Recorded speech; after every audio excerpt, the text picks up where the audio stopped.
राधे राधे भक्तों, आपका बहुत स्वागत है मेरे चैनल दिव्य दर्शन बाय मंजू में। आज हम कार्तिक मास महात्म्य के 17वें अध्याय का श्रवण करते हैं। इससे पहले के अध्याय अगर आपने ना सुने हो तो आप मेरे चैनल पे जाकर उन अध्यायों को भी सुन सकते हैं। तो चलिए आज की कथा प्रारंभ करते हैं।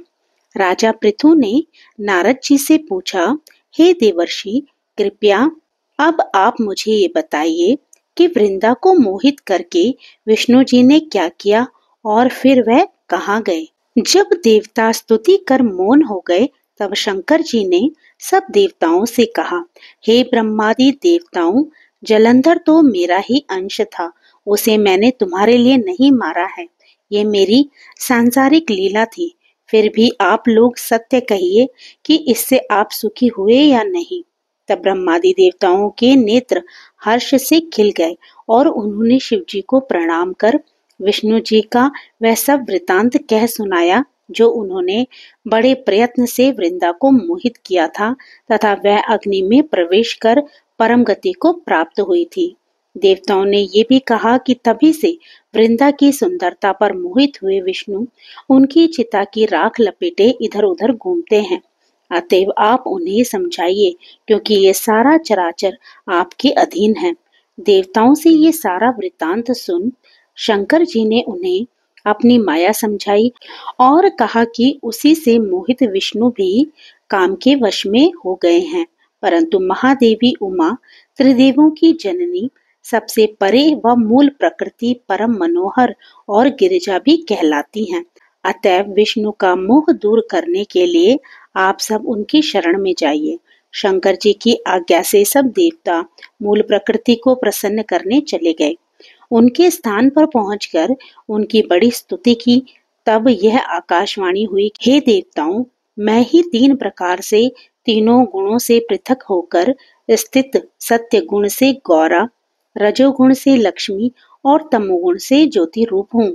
अतएव अब आप लोग मेरी रक्षा के लिए उन देवियों के पास जाओ तो वह तुम्हारे मनोरथों को पूर्ण कर देगी।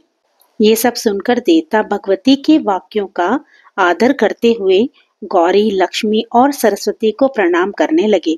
सब देवताओं ने भक्ति पूर्वक उन सब देवियों की प्रार्थना की। उस स्थिति से तीनों देवियां प्रकट हो गई। सभी देवताओं ने खुश होकर निवेदन किया। तब उन देवियों ने कुछ बीज देकर कहा, इसे ले जाकर बो दो तो तुम्हारे सब कार्य सिद्ध हो जाएंगे। ब्रह्मादि देवता उन बीजों को लेकर विष्णु जी के पास गए, वृंदा की चिता भूमि में डाल दिया। उससे धात्री, मालती और तुलसी प्रकट हुई। विधात्री के बीज से धात्री, लक्ष्मी के बीज से मालती और गौरी के बीज से तुलसी प्रकट हुई। विष्णु जी ने जो ही उन स्त्री रूप वाली वनस्पतियों को देखा तो वह उठ बैठे। कामासक्त चित्त से मोहित हो उनसे याचना करने लगे। धात्री और तुलसी ने उनसे प्रीति की। विष्णु जी सारा दुख भूल देवताओं से नमस्कृत हो अपने लोक बैकुंठ में चले। वे पहले की तरह सुखी होकर शंकर जी का स्मरण करने लगे। ये आख्यान शिव जी की भक्ति देने वाला है।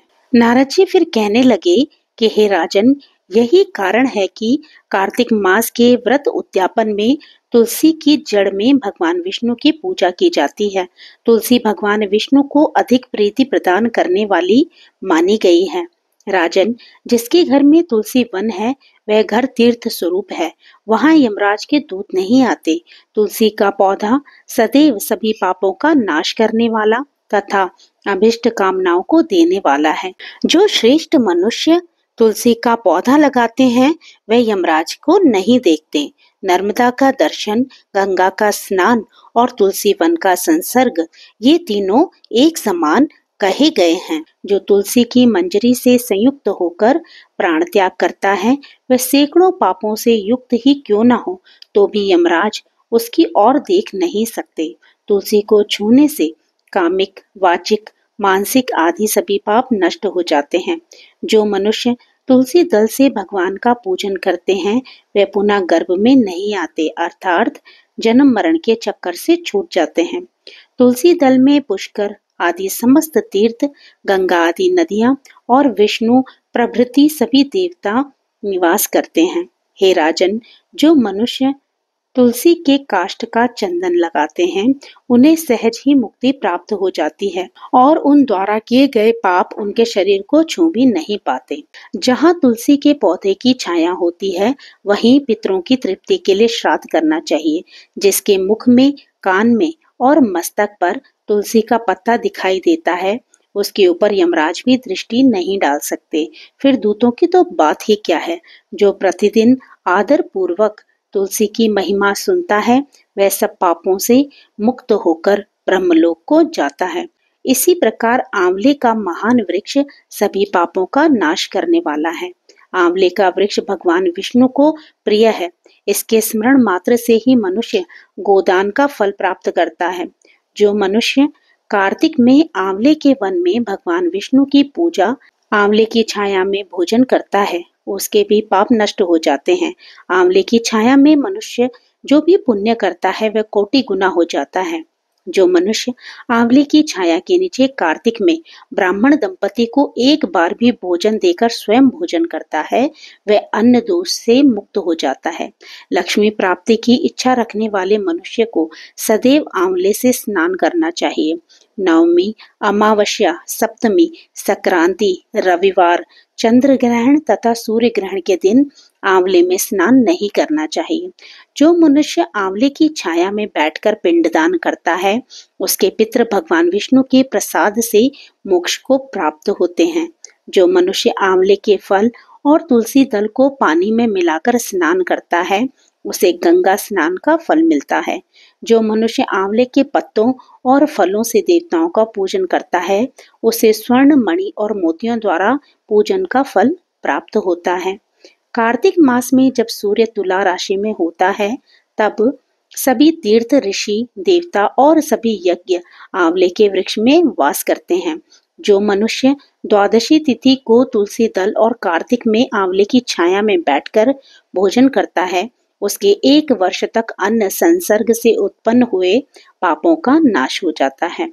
जो मनुष्य कार्तिक में आंवले की जड़ में विष्णु जी का पूजन करता है, उसे श्री विष्णु क्षेत्रों के पूजन का फल प्राप्त होता है।